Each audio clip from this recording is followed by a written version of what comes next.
What's up, guys? In the shop with another package today. I've been getting sent quite a few traditional sticks for restoration, and this one just came in. I want to open it up, show you guys what it looks like before I start the restoration process. Mohawk frame, Mohawk stick, box stick. It's got a nice beefy handle. Gut wall obviously nice and torn up, warped. Put it down here, let you guys get a better look at it. This is the one I'll be restoring here next.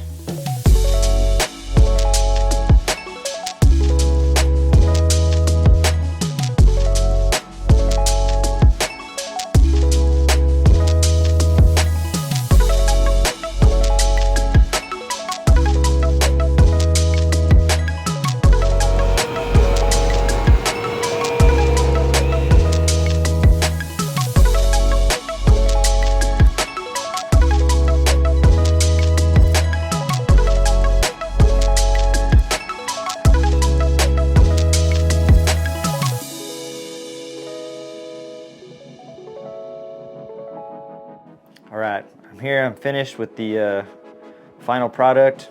Ended up stringing this Mohawk Pro with black leathers, red and black cross lace. Got this thing all glossed out, super cleared up, reshaped the gut wall, was able to keep the logo very much intact as much as possible. Got a whole bunch of really cool ball marks, got the little Pro emblem in there. Overall, this thing came out really clean. Stoked about it. I'm really happy to send this one back to Patrick Van Fleet in Easton, PA. Thanks for sending this one in, man. I had a really good time restoring this one. So if anybody else got a traditional stick they'd like to breathe some new life into, go ahead and send it to me. Love to restore it for you. Until next time, I'm Isaac McFarlane. Pick up the cross and follow me.